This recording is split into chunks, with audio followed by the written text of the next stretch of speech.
Welcome to episode number 197 of the Marine Layer podcast. We welcome on former big leaguer and former Mariner Steven Souza Jr. We talk about the Mariners' offseason, some of their hitting changes, their need for some clubhouse leadership, and we dive into a little bit of a future issue in Major League Baseball, the salary cap, and how it would impact an offseason like this. Here's your guys' reminder before we start this show. Do us a big favor if you're listening to these podcasts. Make sure to download, make sure to rate and review. Leave a 5-star review. Hey guys, when you download these episodes, guess what? Not only does it really help us out, but if you're at the gym, if you're in the car, if you're on a plane, etc., and you don't have good Wi-Fi, you have the episode downloaded. You don't need Wi-Fi or service to listen. You can just listen. So if you need an incentive to hit download, go ahead and do that. If you're watching on YouTube, make sure to like, comment, and please hit that subscribe button. It's the best way you can support us over on the video side of this podcast on YouTube. Follow us on social media as well. We're on Instagram, TikTok, Twitter, YouTube Shorts, and Blue Sky, posting content every single day at Marine Layer Pod. Let's get it rolling. The pitch from Acevedo. A drive deep to right field. Down the line. The Mariners win this game 2-1. The dream lives. They're going to the playoffs. 1-1 from Jansen. There you go. Left field. We got a tie ball game. Julio. Oh, baby, what a moment. Tie ball game is 7-7. If you guys want a little bit of a peek behind the curtain, Lyle and I earlier this afternoon spent about 25 minutes recording and talking about Gavin Lux. However, he was just traded to the Cincinnati Reds. Lyle?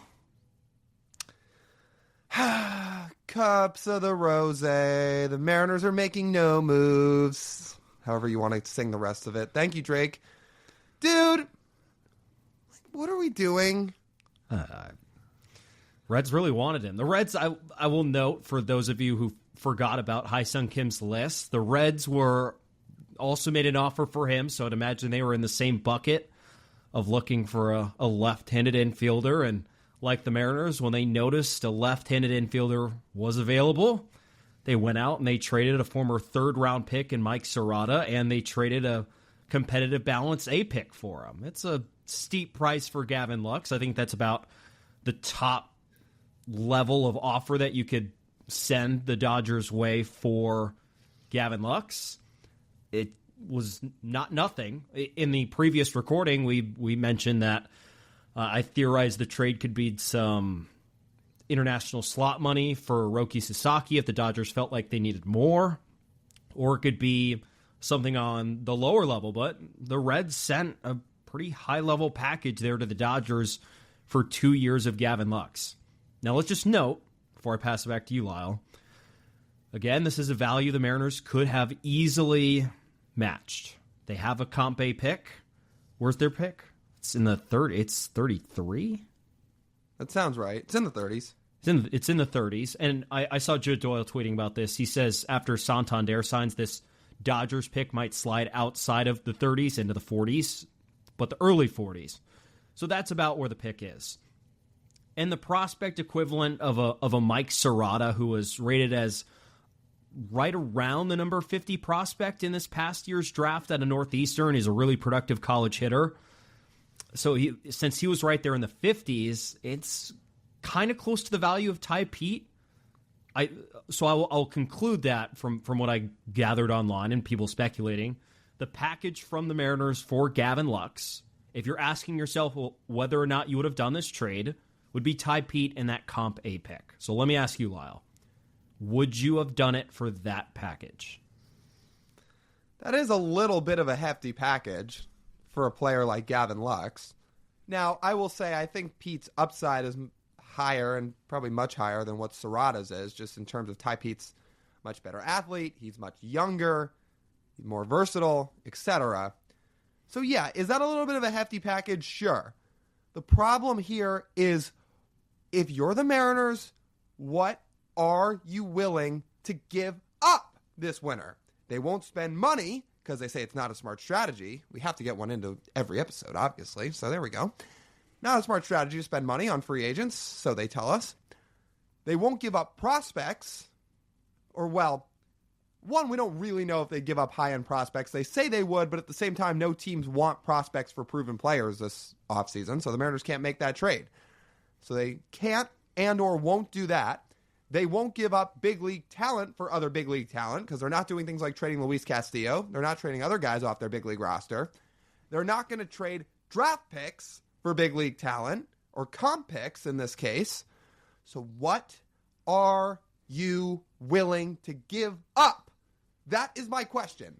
How long are we going to keep circling and circling this offseason and just seeing every player that fits the Mariners go off the board and then continuing to not make any additions to the roster? You have to give something up to acquire players. And so far, they've been willing to give up essentially nothing, and you wonder why they have not made any moves this winter. It's a good question. Can I push back on it a little bit, though? We don't know what the Mariners offered. Maybe they did offer the Comp A pick and Ty Pete. The Dodgers, for a little bit of backstory, drafted Serrata out of high school in 2021. They really liked him. They liked him a lot, and according to some reports, they were frustrated he didn't sign with them. So as soon as he comes available in another route, they go out and acquire him. Maybe the Dodgers just liked Serrata more than whatever the Mariners could offer if it wasn't going to be one of their outrageously overpaid, an overpay of a prospect like Colt Emerson, for example, because the Dodgers wouldn't prefer Mike Serrata over Colt Emerson. But the Mariners are never going to do that. Why don't you stay a little realistic here? That's never happening in a million years. But that's just an example. What if the Dodgers liked Mike Serrata over Ty Pete, even if Ty Pete's a better prospect? Okay. Is that the Mariners' fault? What you're saying could very well all be true. And in that case, no. This is why I'm going to push back again. If the Mariners already had guys in the fold, if they had traded for Alec Boehm to play third base and you had signed... Now, Ha-Seong Kim's not the right example because it would be second base that was open. If you had Boehm to play third base and you had gotten Carlos Santana to play first, you were looking for another second baseman, but it's not a guarantee. There was a chance you were going to run out Demo, Rivas, Bliss, and just wait for Cole Young to get up. I wouldn't be so up in arms about this. I'm up in arms about this because it is into January. We're now getting close to the middle of January, and there has not been one big league acquisition this offseason by this team. They have none of their 3 infield spots filled that they need to get filled. This is why I'm getting pissed off. Yes, maybe that package is a little bit high, but you have to agree to give up something to add to your big league roster, whether it's money, whether it's prospects, whether it's draft picks, whether it's other big leaguers. Pick an avenue. How long do we have around to wait? Every single guy's going to go off the board. Look at how frustrated we're getting about Gavin Lux getting traded. This is where we're at in this offseason because so many guys have gone off the board. They have slim pickings left, and we know they're not going to sign guys like Santander and Bregman. Pick an avenue. I would be curious to know what the Mariners offered. If they were aggressive, what level of aggressive were they for Gavin Lux? I understand the frustration because I'm also extremely frustrated too. This might be just another bad luck, other team preference scenario in that case. But again, fans don't really care about that. So, and nor should they, because the desperation at some point will set in for the Mariners when they realize they need to go acquire players, and they might have to just outbid another team and be uncomfortable. It is time to be uncomfortable because some of these options out there are whittling down, and the odds of you getting better this offseason, as we talked about, are, it's going down pretty quickly, if not completely gone at this point. We're mad about Gavin Lux. This is the funniest thing ever. This is pretty funny. He was worth a win and a half last year, and we're ready to have a meltdown about this. This is great. A contending team and a podcast about a contending team near melting down over Gavin Lux. Look at what they've done to us this offseason. Look at what they've done. Here's one thing I will add to the proposed trade package that we put out that the Mariners could have offered, and the Dodgers just turned down because they wanted Serrata.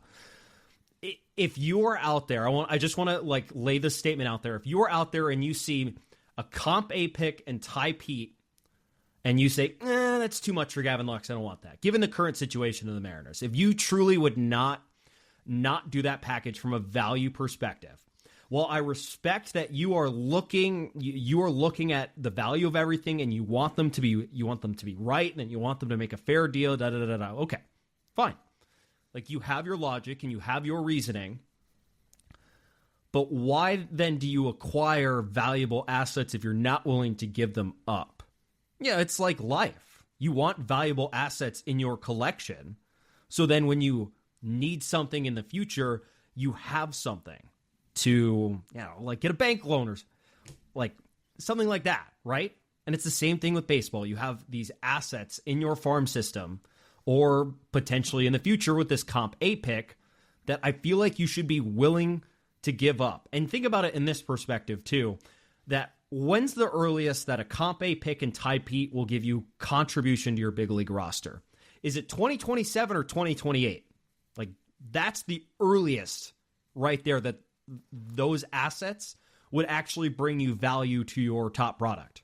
Yeah. If that's the case, as we've talked about, 2027 and 2028 should not be in the minds of anybody. 2025 should be in the minds of everybody. So just think about that from a value perspective when you consider whether or not you would have done that trade. Yeah, and we love Ty Pete. That's our guy. We're rooting our tails off for him to be a star. Yeah. But we're just talking about value of trades and the Mariners needing to upgrade their big league roster in 2025. That's what we're evaluating here. Yes, that is a little bit of a hefty package. And again, if the Mariners had more pieces in the fold right now, I would say, okay, I understand why they didn't do that. But when do you plan to actually make said upgrades? You have said publicly you're going to make upgrades. Are you? As we sit right now, if opening day rolls around, here's what the infield looks like across the dirt. You have Luke Raley and Tyler Locklear platooning at first. You have some combination of Ryan Bliss and Leo Rivas at second. You have J.P. Crawford at short, your most solidified player who's coming off a really bad year. And then Dylan Moore at third base until Ben Williamson comes up to relieve him and he goes back to a utility role, until Cole Young comes up to take more time away from Bliss and Rivas at second base. Seriously, think about that. Right now, on the 6th of January, when you're listening to this, the 8th of January, that's your infield right now.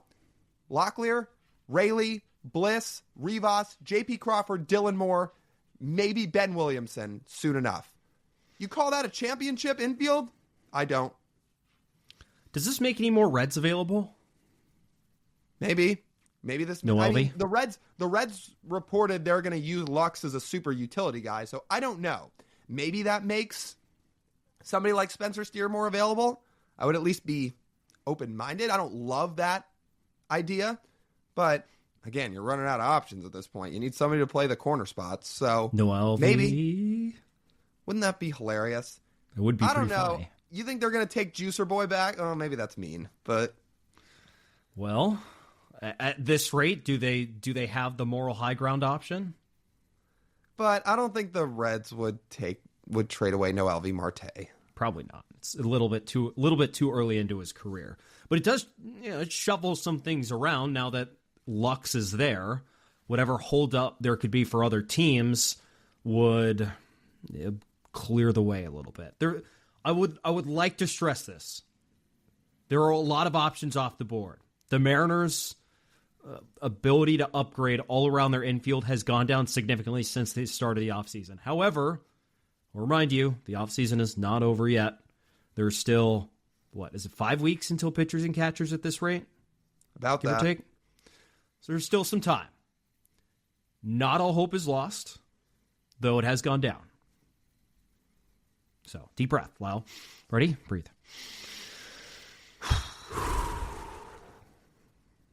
I'm sorry, Noelvi, by the way. That was mean to call you the juicer or juicer boy. However, you did get suspended for PEDs, so it's not like it's not facts. Hey guys, if you want to support us going into this 2025 season, well, we have an ask for you. We are looking for sponsors heading into this upcoming baseball season. If you own a big business, if you own a small business, or something in between, something as small as a coffee shop, as big as a large chain, a car dealership, or anything under the sun, and you're looking for promotion going into this upcoming season, well, let us help you. We can promote you through a variety of platforms on social media, or you can be heard right here on this podcast. If this is something that interests you, feel free to reach out to us. Our email is down in the bio, marinelairpod@gmail.com. That's marinelairpod@gmail.com. You can send us a DM on Instagram, on TikTok, on Twitter, whatever works for you. Let us help you. We can help each other going into this upcoming season. Again, if you're looking for promotion and want to support us going into this upcoming season,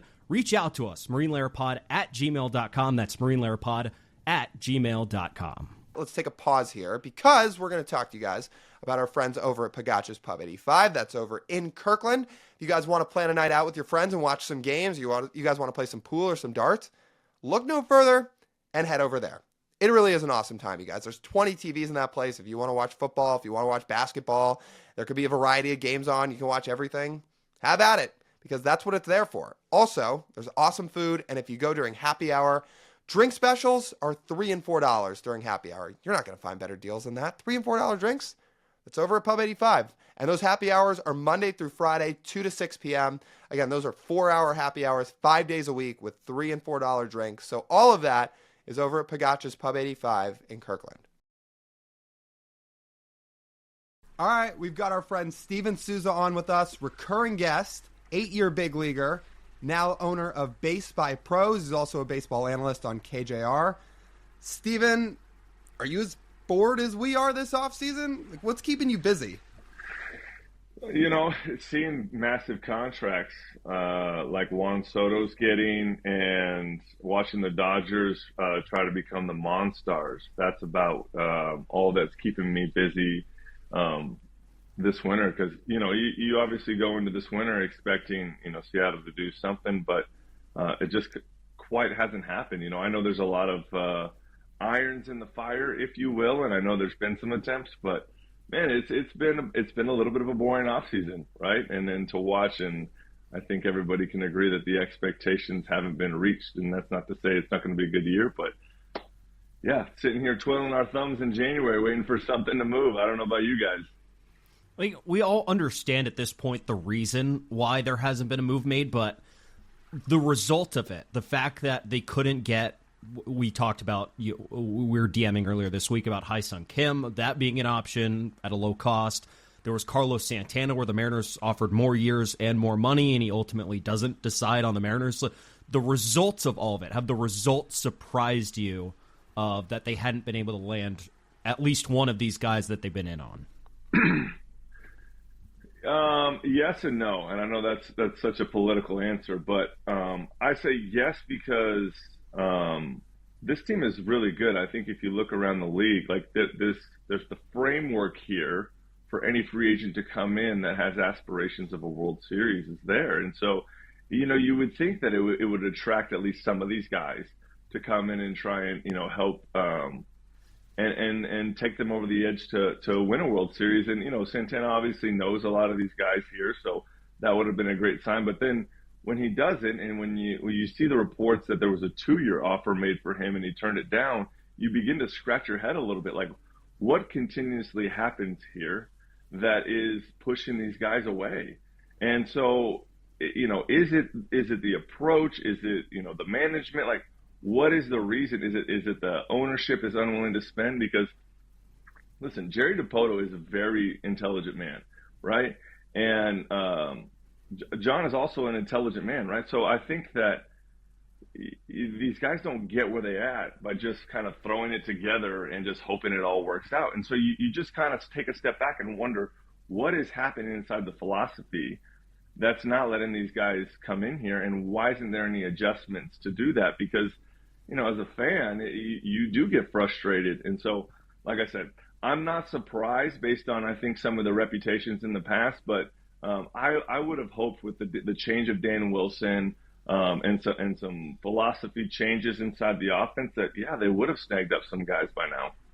Steven, we want to ask you about some of those philosophy changes, but I'm curious. So you, as let's say you're a hypothetical free agent this offseason as a hitter, and Seattle reaches out to your agent, what goes through your mind in thinking about, like, what would make me consider playing in this place? Like, what do they have to sell me on? Yeah, I think you can sell me on a young rotation and World Series aspirations, the consistency and success that they're building towards. Now, I would love to see some, over the past couple of years signings, and I think they tried, right? Like they tried to sign Mitch Garver last year. That just didn't end up really good. The year before, they tried to sign A.J. Pollock. So when I would meet in person with these teams, I would want to hear from your voice and see the genuineness of like, are you really going for it? Do you really believe in these guys? Do you believe in me coming in here and helping you? Or is this just kind of like you're going through the motions because this is what you've been asked to do? And guys can really feel that. And I talk to guys around the league, even that are signing now, and when they meet with them, they can feel when either the GM, the ownership, whoever meets with them, they want to go for it. And so depending on where you're at in your career and what your expectations and goals are, which aren't the same for everyone, right? Justin Turner's expectations are a lot different than Juan Soto's, right? And so I think if you're trying to get someone like, let's just go big here, Juan Soto, you have to put together a plan of how you're going to be successful over the next several years and put that forward. Or Roki Sasaki, how are you going to help them get better? And so I always wanted to know that, and I wanted to see you put your money where your mouth was. And I could tell, and my agent could really tell if the GM or whoever, because you don't always talk with the GM in these meetings. It could be Justin Hollander or whoever it might be. You just want to see, like, are you on board with it as well? And if there's a disconnect there, the players feel that, because players have great feel. Not all of them, but most of them have great feel, and they understand like what they're getting into. And I think if you've played in the game long enough, that can move you away at times. And so without being able to meet the guys and whatnot, that's kind of your first imprint of the organization. During these meetings, where would the park come up in this discussion as a hitter? You don't really have those discussions with the GM. I would say you have it more with your agent behind the scenes, and you're already very aware, right? Like if you're a free agent, you've obviously played at least 6 years, so you've gone around to the league and seen, okay, where do I like to play? This is fun, this atmosphere. One thing you can say about Seattle is the atmosphere is amazing. I think guys continuously come here say they love coming here in the summer. The ballpark is beautiful. The fans are awesome. They're always loud and packed out. And so that's a huge draw for free agents to come. The ballpark, you're already predetermined in your mind, where you're at. And so if the money that you want to get per year supersedes that, where it's like, hey, listen, we know it's going to be tough offensively here. We will overpay that, have the expectations, and allow you, because we'll take what the offense that you can give us. And I think that would be a reason for to bring Teoscar back. Like, hey, if we wanted to bring Teoscar back, you're going to have to pay him more because it was tough for him here, right? And so to say I know it was one of your down years, but we're going to have to overpay you. So before you even get in those discussions, you've got a pretty good idea of what that ballpark looks like, and you're probably having the discussion with your agent they're going to have to show me something above and beyond for me to take a step back offensively, because it doesn't always lead to more years, right? You go to a good offensive place, you're going to buy some extra years at the end of your career. So if you're coming here and it's a 7-year deal, whatever it might be, you're at the risk of having a down year and the next year being tough on your salary. All right, so let me follow up with 2 questions. Are you just using Teoscar as an example there, or are you kind of insinuating, oh, he would have thought about coming back to Seattle? Because I guess I always assumed there was no way he'd ever come back. Yeah, I'm more using it as an example. I think that, listen, if they would have offered him and say, look, we loved you here, we're going to give you 3 years for $90 million, I have a hard time believing that Teoscar would have said, you know what, I'm going to go test a 1-year deal somewhere else, right? I mean, that works out. That works out for almost everyone there. You keep the offensive guy, he gets way overpaid, and he gets a couple extra years, which don't hinder him for free agency. Now, that doesn't always work out that way, and I don't know the logistics behind it. What I'm getting at is what your hindrance is. It's going to be easy to get pitchers here, right? Because they develop well. Pitchers have good ERAs. They have a great starting rotation. There's not a lot of pressure for anybody to come in here and save the organization. And so you're going to get that luxury to be able to get kind of the market that wants to come here. As far as offense, you're an uphill battle. So you're going to have to reach out and be above and beyond on whatever the market says. And so I think that's risky when you've seen Jerry's history of, like, he hasn't signed a lot of great offensive players since he was really in Anaheim, right, where he swung and missed on Albert or Josh Hamilton, I think he brought in. And there's probably some PTSD and some feel for, like, man, I can really control the pitching staff, and I know I'm really good at that. And so it's a huge risk to say, like, I'm going to pay above and beyond with any of these guys. So my second follow-up to that is, while we're on the topic of off-season targets and who the Mariners could still acquire, is there anybody on your mind out there who you feel like would be a great fit for this team in this ballpark? Or if it's not a specific player, is there a certain type of player you think these guys should be going after to fill what is 3 open infield spots right now? Yeah, man, I thought that the trade market could have helped them at this point by now, and nothing's really filled through. I thought that Paul Goldschmidt would have been really good in a bounce back year. I think he's much better than that year that he put in St. Louis, and he's going to be really good for the Yankees, along with some really good veteran presence. He's one of the best leaders in the clubhouse. I thought he would have been awesome to have at first base and fill that hole. I still think they could probably go get JD Martinez and just have lower expectations of him. He's kind of a Justin Turner, where there's going to be a greater impact inside the clubhouse.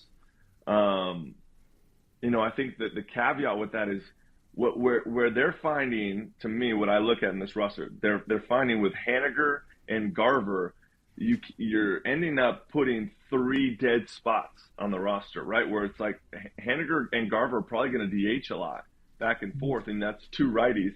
And then your first baseman, you got to try to find someone that can play every single day.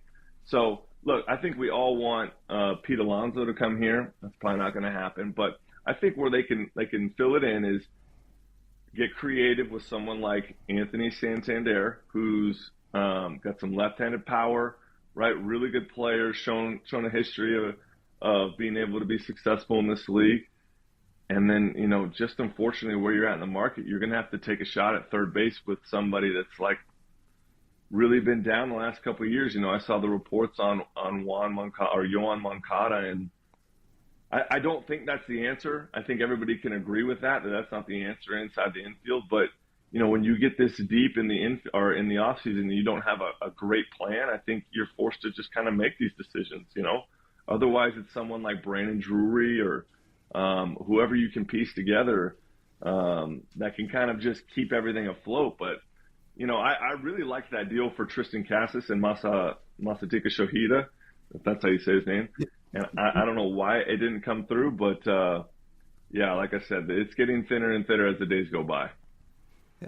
Well, it seems like Casas at least is still available from the Red Sox perspective. So I don't know if that would be dead yet, because I'd say there still is a level of desperation for the Mariners that they could reach within the next month if they so choose, and thankfully they could get an everyday player at first base. I do want to ask you about Hyun Kim, because we talked about him a lot last week, and the Mariners were in on him and didn't end up getting him. He ended up choosing the Dodgers. Is that at this point of the offseason, a type of player the Mariners should target? We had Luke Arkins on last week, and he said Mariners could invest a lot more in their utility players to strengthen their bench and such like that. Do you feel like that type of player would increase this roster to a level that they need to be at?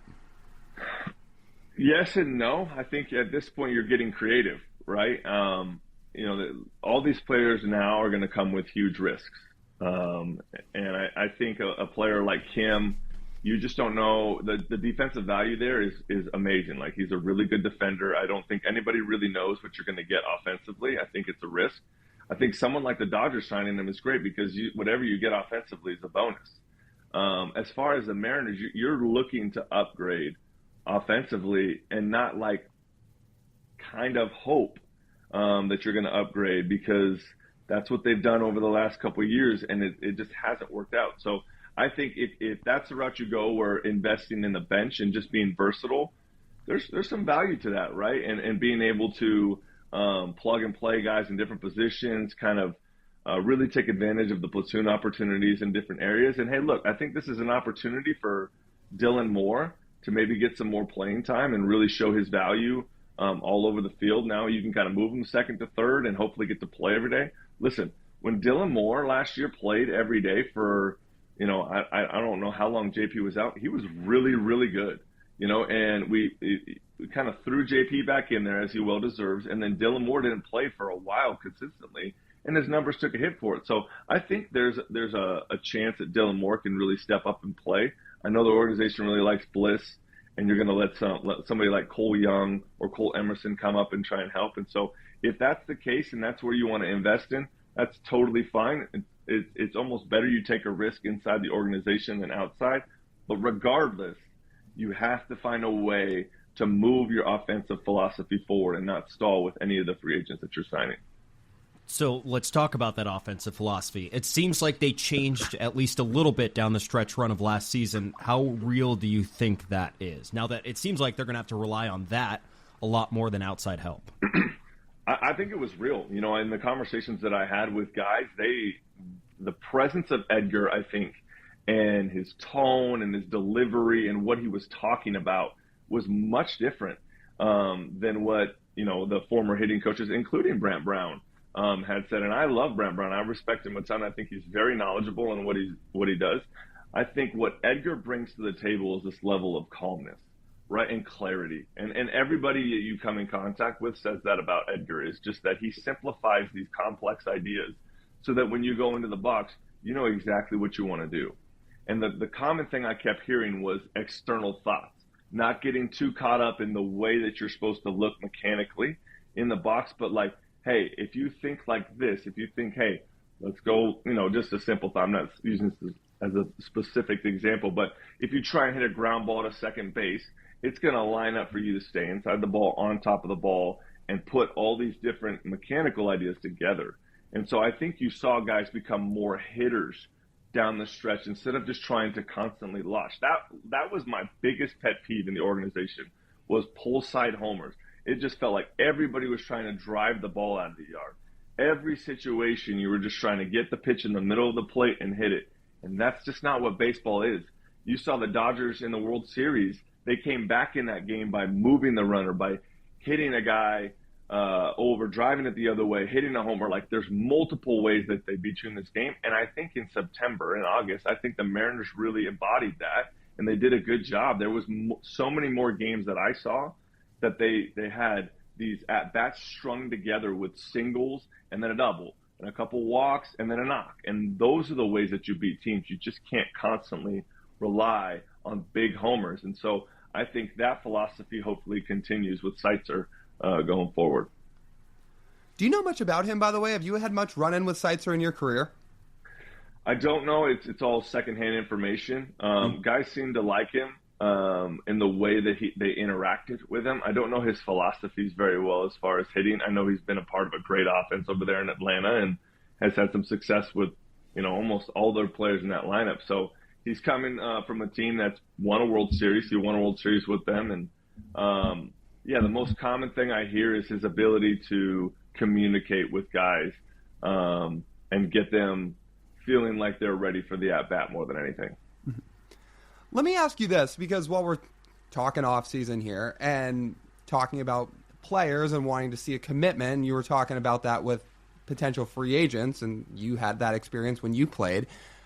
How tuned in are players on what's going on during the offseason with their team? And what I mean by that is, look, I'm sure if you're a player and your team signs a free agent, you'll know about it, you'll hear about it, either through the team, through other players, through the grapevine, etc. But for the Mariners, for example, there's this, it's well known out there, the story's pretty public at this point, that this team's essentially self-imposed a $15 million budget for what they're willing to spend this offseason. When you're a player, how much do you hear about things like that, and how does that kind of trigger a chain of reactions, if you've heard about it? Yeah, I think two things on that. You're definitely paying attention. I was paying attention every winter, especially a team like the Mariners, where you're looking to who's going to help you. You're close. Every year, the last year, you've been close, and you're looking to see, is it going to, energize the team and be able to say, all right, we're going for it. Yes, I know that guy's going to help us. I've played against that guy. And so you're always looking for that signing. The second thing I'd say to that is, why do you need to come out and say the budget that you're willing to spend? You know, I don't understand, like, whose benefit does that do to the fans? To what, like, if players hear that number, all they're thinking is, like, you're not really in it. And I don't know that that's not true. You know, there's just no reason to do that, to be quite honest with you. It doesn't benefit the agent. It doesn't benefit the players you're trying to sign. And then it says, like, well, if I'm a player and I sign for 15, that means you're not getting anyone. So after I sign, is that team really good enough to make it? Like, there's just so many, you know, lines you can go down that doesn't really make any sense. And so it would frustrate me. If I saw that as a player on the team, it would definitely frustrate me. However, I will say this. I think the guys that are on this team have gotten so used to it that they're good enough now to just move past it and say, look, the only way we're going to make it is if I look internally and I get better. And I'm hoping and I'm banking on a lot of these kids coming from year 1 and 2, taking a big step year 3 and just shoving that to the side and hopefully getting over that one game hump. Do you think a guy like, at this point, that could help with the emotions of the player? I'd say there's a number of things this player, I'm referencing Justin Turner, who they acquired at the deadline last year, would help with now that they've missed out on Santana. Like we've talked about so much that they've lacked that true veteran presence in the clubhouse.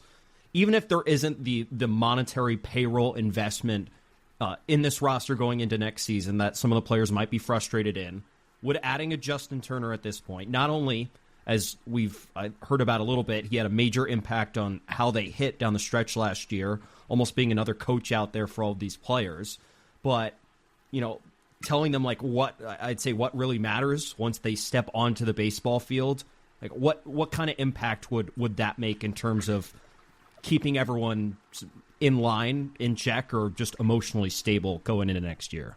I think that's exactly where you got to go. 100%. You hit it on the head. You're looking now to have somebody who's been in these situations, who's been past them, who can see that everybody's frustrated around them and say, like, listen, it is what it is. We still got to go out and play and have that direction. And JT and JD Martinez, I think they both have that. I think they can both look past and say, look, this is what we got. You can either complain about it like, you know, we have the last couple of years, get off to a slow start, and then try and catch back up, or we can just go from the beginning. And I think one thing that, you know, if the Mariners were to go back, they would have JT for the full year. I think that would have made a massive difference in just the way that he was able to communicate, not only with the players, but with the staff. Like, you ask everybody around that organization, and they absolutely loved him in the way that he connected everybody, communicated, and in talking with JT, he feels great. Like, his body's not breaking down. So obviously he's going to be 40, right? So there's going to be some decline there, but I think you hit it on the head in the sense that now it's like, can we get somebody in here that will have some productivity, because JT or JD will be productive, maybe not to their career highs, but on top of it, they're going to push the other guys, which is exactly what you need. You need everybody on the roster to be pushed to a higher level. And so in order to do that, you have guys like Edgar, but it always comes from the players. I'm telling you, players make better players. And that's how I've always seen it, is the best players push the other guys around them and raise the bar. And if they can do that, man, I think you've got your offense that you need, and just the small improvements that you do. Okay, so say Justin Turner comes to play here in Seattle. That would essentially be the other side of the first base platoon. You'd have him, you'd have Luke Raley, then first base is about set. The three of us talked about something a little bit over some messages over the last week and a half or so, and we figured, yeah, this would be a good place to kind of not hash it out, but just elaborate on it further and let some other people hear about it as well. So if they were to sign Justin Turner, that obviously takes somebody like Yandy Diaz out of the equation, somebody who the Mariners have been linked to for a while. It's a first baseman that's really hit over the last few years. I think a lot of people have looked to him as being an ideal trade candidate and somebody the Mariners could go after and have been linked to for, I guess I said that, for quite some time. Anyway, we were talking about that idea, and we kind of mentioned how, look, could that cause some potential problems, because there was that incident that him and Arozarena had a couple years ago where there was a scuffle outside the stadium in the parking lot after a game, and there's been some rumblings, at least online, that maybe those two aren't the best of friends. And let us preface this by this. Obviously, we didn't play, so we only have a certain perspective on this and what goes on inside a clubhouse. What the two of us were essentially saying was, look, people are so frustrated and people are so kind of fed up with the way this offseason's gone that if they were to get a player like that, we said those two would just need to figure out how to coexist again in a clubhouse and just deal with it because the team needs offensive production. And you were kind of telling us, I wouldn't put that as lightly as you guys are putting it. And you said, I think that can really kind of take a toll in a clubhouse more than you might realize. So I'll turn it to you.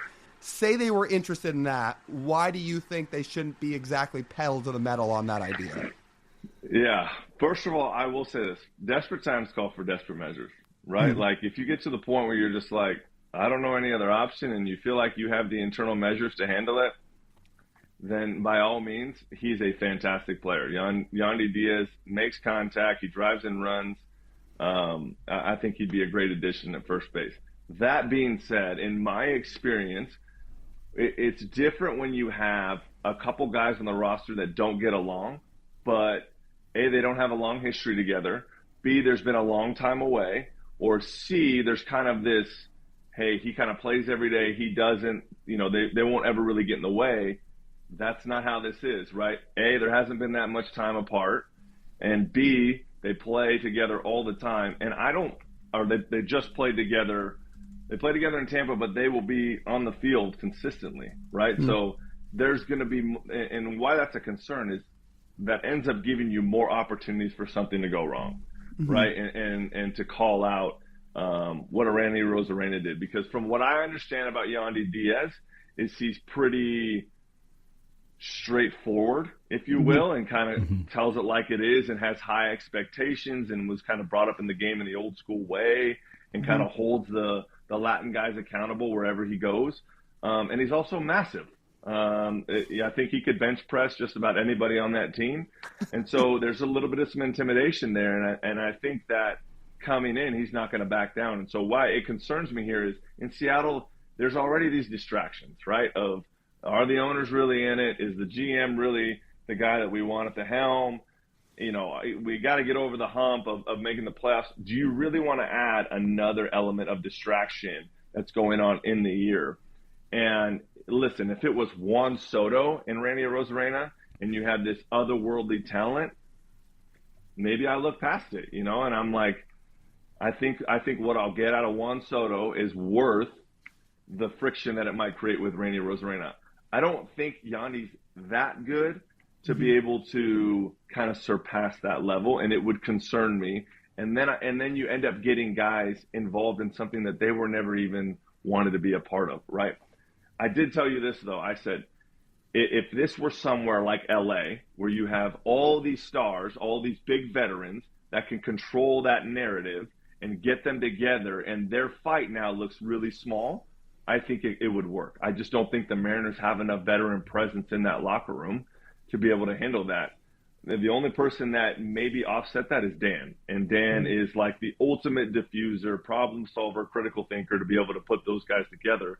The problem is there's just a little bit of a language barrier there between, the three of them. And so that's not to say it won't work and they can't figure out a way to communicate that. But I just know that culture is always run by the veteran presence, and they don't have enough there in Seattle. So that fight would concern me a little bit.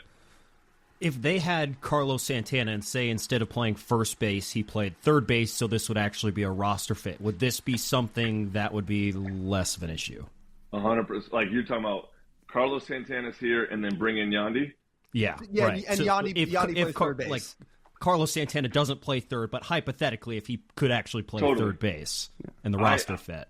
100%. I would think you have a much better chance if you have somebody like that, right? David, obviously this is an extreme example, but David Ortiz, it's just one Latin guy that's been here that has this massive presence that can help these two solve that problem. There's nobody in here. Julio's too young, right? Mm-hmm. He hasn't been in the league long enough. And, Castillo might be able to, but there's a huge gap in pitching, right? Like, it just doesn't work that way. And so if you had someone like Carlos Santana, who has a massive history of helping these disputes and getting with guys and solving them and bringing them all together, I think it could totally work like that. But, there's just nobody on that roster right now like that. Have you seen examples like that kind of throw a clubhouse sideways in your career? And you don't have to obviously throw out specific names and examples, but when two guys, I'm sure not everybody in a clubhouse is always the best of friends, and when two guys, and let's say two guys that really are difference makers on a ball club, have some friction, can it really cause as many problems as somebody from the outside trying to look in might think that it would? Oh, yeah. Yeah, I've seen it in a couple years where they traded him right away. Like, once it happened, one of them was, everybody's seen it, was Papelbon and Harper, where it was this huge, they didn't like each other from the beginning. The team was a mess once he came in, and Papelbon the whole year would, like, you know, wanted to make it a priority to take care of, to, like, not take care, because that seems like it's like a loving way. He wanted to, like, show Harper who's boss, right? And so when you have that distraction, you're not concentrated on trying to win a World Series. You're more like looking out for yourself and then trying to do your job, right? And so when it's that massive, right, like, everybody has disagreements. But when you get into an altercation, and they're competitors, they're athletes, like, no, they don't forget that. It's not just, hey, let's talk it through it now and move on. If you get to that point, great. But they're not there. Yandy and Randy aren't there yet. So it ends up being this huge, like, I'm looking out, and I have to kind of look over my shoulder. And like I said, it's a massive distraction. And that one was huge, and they ended up trading Papelbon away right away. Do you feel like those Nats teams you were on earlier in your career are similar to the situation the Mariners are in right now? I remember that Nats team, until they won the World Series in 2019, historically it had a problem with, you know, when the lights got bright, especially in the postseason, they would be unable to advance. They were not very consistent, and then they had that incident as you just highlighted there. So is that a fair example?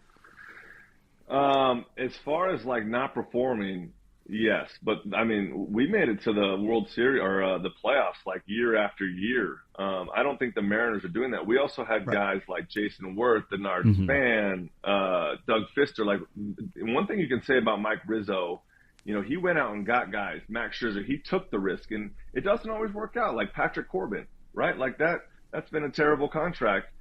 But, like, you have to tip your cap to the Lerner family and Riz. They've gone out for it, and they've tried, and they tried again, and it hasn't worked. And those teams that I was on, we had the guys to do it. It just fell on us. Like, we didn't perform in those moments for whatever reason, and fell short. And, you know, it's hard in those moments as a manager to make the right moves. Every little thing matters. And so, yeah, we kept falling one step short here or there. But look, if the Mariners were sitting here and they had made it to the NLDS or the ALDS and the ALCS in the last 4 out of 5 years, I think we would have a much different tune about the narrative of ownership and Jerry and all of it going on. And I think that's what the difference between us and the Mariners right now was. Wanted to close this conversation, Steven, on a topic you brought to us that I think is interesting. It is going to be something that comes up in the next CBA discussion, and I'm also curious how it would affect an offseason like this for the Mariners, for other teams as well. The proposed eventual salary cap that Major League Baseball is going to put in, I would assume in the next CBA, that's going to cause probably a work stoppage. I would be shocked if they don't miss games the next time they have to negotiate a CBA. And you mentioned the Nats going all in and signing guys like Scherzer and paying Steven Strasburg. Well, they might have to think about not doing that if it got to the point where they go over this said salary cap. From a general player perspective, what has been the pushback against a salary cap, knowing it would come with a salary floor in the future that forces all teams to pay a certain amount of money to players each year? Yeah, I think, you know, the narrative that was kind of proposed to us was that you just want to keep growing the market, right? Like, have the ability to be able to push the market wherever you want. And what's ended up happening is that's happened, and guys have pushed the market. Obviously, we can see that in Juan Soto's contract and in Ohtani's contract as well. I think where we've missed the mark as players is those guys are going to get paid inside of a salary cap regardless. Where it's fallen short is I feel for the guys that play 3, 4 years, 4 or 5 years, and they have to go work a different job when they go back. It is extremely hard in this game to play a day. It's extremely hard to play 3 years. And so figuring out a way with that cap to be able to pay those guys. And what I think it does is when you have that cap and you have that floor, you can't just load your roster up with a bunch of kind of AAA guys making minimum. You're forced to spend a little bit more on these veteran guys that play a higher quality of baseball without the higher ceiling. And I think that's what we've missed over the last couple of years. It's like the amount of errors and the quality of baseball has gone down a little bit. You know, in the production and talent and the personalities, which is awesome. You don't want to get rid of those kids. But I think the quality of the game and getting rid of the veterans and having fan bases be able to attach themselves with players throughout their whole career, that's not happening anymore. As soon as you hit free agency, there's only like 6 or 7 markets that are going to be able to handle Juan Soto's contract. You know, and like you want, if Juan Soto came up in Cincinnati, you want the Reds to be able to have a chance to keep him there his whole career. You know, and I know that I'm sitting on the other side of the fence saying that, you know, $45 million compared to $30 million, it's both life-changing money, right? And so you look at the NFL and the way that QBs have their market, they're still getting paid several millions amount of dollars, and everybody can do that in the league. But I think one thing that was preached to us is the NFL regretted everything that they did with the salary cap. And I'm looking at it now, every single year, every team in that NFL locker room has a chance to win the following year. And I don't think we have that in baseball. And I think we're losing fans from the 5-year gap. And I think being able to control the salary cap and force teams to spend a minimum, have the salary cap keep growing with the market, and figure out what positions, all right, center fielder is going to have to get paid the most, short, whatever. The same thing that football does, and you keep the markets in those positions. I think it increases the game as a whole, and the quality of baseball rises all around the country. Because that's what we really want, right? As fans, we want to see the parity of being able to have the Mariners have a chance every year with a Juan Soto. And is the pitch I'm developing the right way? I'm able to put the players around you because everybody has the same rules as me. Whereas LA's now has a whole nother salary cap in 2035. Like that's not fair to the rest of the league to be able to do that, right? And I get the fact that they have the ability to go for it, but no other owners are Steve Cohen and can spend that kind of money. And so I think if you take care of the game, put it the right way where veterans, you can play longer as a veteran and have that quality and make a little bit more, I think it benefits everybody at the end of the day. I know players are going to crucify me for saying that, but I'm more concerned about the quality of game and the parity that we're missing going forward. So this is super interesting because you just said it right there at the end. It feels like a salary cap implementation would be very, very much a league set thing and something that the league itself and the owners try to put into place come this next CBA, lockout, whatever you want to call it, if a lockout gets to that point. But you seem to be on the other side of it saying, I'd actually be open-minded to a salary cap thing, which you don't hear that many players say. What I'd turn back to you and ask is, how do you get players to buy into that idea and buy into that being implemented? Because say you're a guy that's worked his whole life to become a superstar and you're 22 years old and you're tearing up the league. Maybe you're a Gunnar Henderson, for example. And you say, I've dreamed my whole life of getting paid like Juan Soto or in some iteration of Juan Soto. Well, with a salary cap, those type of contracts will go away, right? So how do you get these players to buy in on the idea of this is still good for us? Yeah, listen, that top tier that's going to be against that is like the 0.01%, right? The 1%ers that make that kind of money, that make 40+ million a year. I think those guys, the argument to them is like, one, what's different between 700 million and 350 million? Like, you know, you include better off the field stuff, right? Help them. MLB can really connect because that revenue ends up being split a little bit differently, right? Because if the teams are making money, you would hope that it's just not lining the owner's pocket. And that's what the players are afraid of because there's so much distrust between what happened, whether it be from COVID or the last CBA. There's just a distrust in professional, like good faith negotiation. And so if that trust can be rebuilt where the ownership can kind of show good faith or the MLBPA show good faith to each other, I think it's a lot easier transition. I just think there's so much dysfunctionality in between the relationship that it is going to be hard. And I think if you're going to appeal to anybody, you appeal to the middle, to the bottom tier of the league, to the guys that they play 7 years, they play, 10 years and maybe aren't the everyday player, or the guys that play 3 years. And, like, how can you help support them better through this salary cap than just like, man, our stars got to get paid $70 million a year, and that's all that really matters, right? Because guys like Dan Wilson, they hung around a long, long time in Seattle and played and made little money after little money because there was this reputation of keeping veteran guys around, and we were able to attach to Dan Wilson. And I think you're losing those guys. And I think if you can appeal back into the players union to those guys from the ownership standpoint, I think you have a better shot. I know there's going to have to be a floor implemented with this as well. Do you have an idea what a good salary floor would be for these teams? Yeah, I think that's a multi-layered question. And so, you set the cap, and let's just say you keep the cap right around where it is right now. It's a hard cap. It's $230 million. Okay. I would say you start with $100 million base. There's teams that have way under that, and maybe you go even more than that, honestly. I mean, I wouldn't be opposed to, like, having a gap of $80 million. You have an $80 million luxury. That's 4 players that you potentially could add at a high level. So maybe $140 million right there would be the floor. And what that forces you to do is to find veterans and be more aggressive in free agency and get those guys, because you're going to be fined if you can't reach that floor.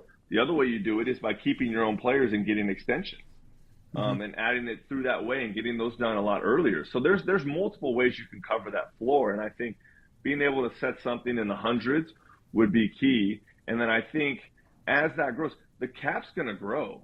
Every cap in sports has grown, and as that grows, the premium market positions will grow with it. And I think you hold player or teams accountable, like the Oakland A's and the Pittsburgh Pirates and the Tampa Rays, on the revenue sharing. No, now you have to put it back on the field, right? That's what it's for, is the cap. The money that goes over it goes into a revenue sharing nationally, and each team that is in the smallest markets, they get an opportunity to have the same cap. Well, now they're not held to account. They're still revenue sharing. They're just not held to necessarily put it back on the field with players. There's multiple areas, equipment, staff, whatever, that they can put it in. And so I think if you combine the cap floor like that, and then a whole team's better accountable to put that revenue sharing into players, you'll see the parity through the league grow again. And I really do believe, I know that's an unpopular opinion, but I really do believe that we'll see a better quality of game all across the league. I got to tell you, I hope players and former players start doing podcasts when we get up against the clock with this potential CBA renewal and potential work stoppage. Because oh shoot, you still there? Low battery. Sorry, fellas, I'm here. No, all good. Sorry, I'll just start that little part over. Yeah, I hope players and former players start doing podcasts and are talking about this stuff once we get up against the clock with this potential renewal of the CBA, because we've talked to you about it now. We've talked to Trevor May about it, and your opinions are a little bit different, but the thing we've taken away from everybody we've talked to about it that was in the game and knows things about this is, man, people are insightful with this stuff. Like, you're giving us some 411 here and some insight that I probably didn't think about 5 minutes ago. So when this eventually gets here, I mean, I hope you're out there talking about it. I mean, would you be interested in either helping the players' side or the team side, like trying to figure this all out, or are you just going to kind of sit back and watch from afar? Yeah, absolutely. I would love to help out. Like, there's plenty of people much smarter than me that can figure this thing out. I think what you need in these situations is not the more intelligent guys on who's going to get over who. It's being able to regain that trust, right? And being able to have people in the room that can see past, like, all the past wounds that they've done to each other and just find a way to do what's best for the game. That's all I think I want, right? Is I love this game. I want it to continue, and I want the fans to really enjoy it across the country. I want every fan for their team to get fired up about their city again, to have a chance to go to the World Series every year, you know, and be able to turn back to the next year. I also, how awesome would it be if 30 teams had a chance at Juan Soto? Like, that is awesome. Instead of just, you know what, it's going to be the Cubs, the Red Sox, the Yankees, the Mets, and the Dodgers, right? Like, I want every team to be able to have that chance to fight. And I think every fan would agree with that. And so if we can get to that place where there's trust, there's no I got you on the business side of things, and put our egos away and really just say what's best for the players, all of them, not just the top tier, all of the players, all of the fans, and what's going to help the owners grow their value as well. That's where the sweet spot is, and I think we can get there. We just have to look past all the wounds in the past. Last thing for me, Steven, I'm thinking about this from a Mariners perspective. I don't think this changes much of what the Mariners, I would say, offseason has been going or will happen this offseason with the current caps situation we just laid out, with 140 being the floor and 230 being the ceiling. I feel like the Mariners at this point, if this is fair, let me know or not, that the Mariners would just shrug their shoulders at like where they are if that was in place and say, all right, well, this is still what we're going to do anyways. Yeah, I agree with you. I don't think it would change much in regards to Seattle's offseason. I think that it would level the playing field with the monsters in the league, right? Mm-hmm. That's where I think more than anything is it's not about like who can spend the most money, whose pockets are the biggest, and then we put the best team on the field. And we know that like the biggest salaries in the league, like the highest payrolls, they tend to make it to the World Series. It's evident if you go, and they tend to make it farther in the playoffs. It's evident throughout the last 10 years. There's anomalies throughout the way, and there's great stories that we have in these underdogs, but most often than not, it's the highest paid. And so if that happens and you take it back down a little bit so that Juan Soto isn't just going to the highest paid team, I think it forces teams to develop better. It gives the Mariners a chance to really rely on their prospects better, to stay where they're at. The signing for them that they've done, it's been good, right, if you have a cap market. And then on top of it, I think you feel a little bit safer as an owner of like, okay, I know that it's not astronomical for these players, that it's going to continue to grow where I can't even afford anyone, that there's a market for each player, and you can anticipate that market a little bit better. And so maybe you do take a little bit more of a risk this year than in the past because you have a better feel of which positions are going to demand what. And I think, who's to say that John wouldn't go for something like that? Love it. Steven, as always, super fun, super insightful. Always enjoy talking ball with you, and look forward to doing it again soon. And hope to see you out at the ballpark again here in the next few months here. Yeah, absolutely. Always a pleasure coming on with you guys. You guys are two of my favorites. So thanks for having me on. Until next time. We'll say it again. We really, really enjoy having Steven on the show. Smart, get a player's perspective. He's very clearly tuned in on the game, both when he was playing and certainly the present day game. We're going to have to start doing our homework on CBA stuff after 2026. You miss homework. Yeah, because most of this podcast, I'm going to assume after the 26th season, it's going to be a lot of lockout talk. I think we're trending that way, unfortunately. But we're obviously going to want to keep podcasting, and we'll keep podcasting when that comes around. So we'll probably be talking about it because it seems like that's where the two sides are headed. Anyway, appreciate all of Steven's time. And with that, that'll just about wrap up this edition of the Marine Layer Podcast. You guys know the drill. If you want to listen to the full form podcast, you can do so wherever you get your audio pods. Make sure you download these episodes. Rate and review, guys. Leave that 5-star review. We're trying to get our ratings up. It really does help get our show out there. So why not? Just take a couple minutes to do it. If you're on YouTube, make sure to like, comment, subscribe. Please hit that subscribe button. That is the best way you can support us over on the YouTube side. Follow us on social media, Instagram, TikTok, Twitter, YouTube Shorts, Blue Sky, @MarineLayerPod, and send us an email if you're interested in partnering with us on a potential sponsor. That's marinelayerpod@gmail.com. That's TJ. I'm Lyle. As always, we thank you guys for tuning in. We'll talk to you soon.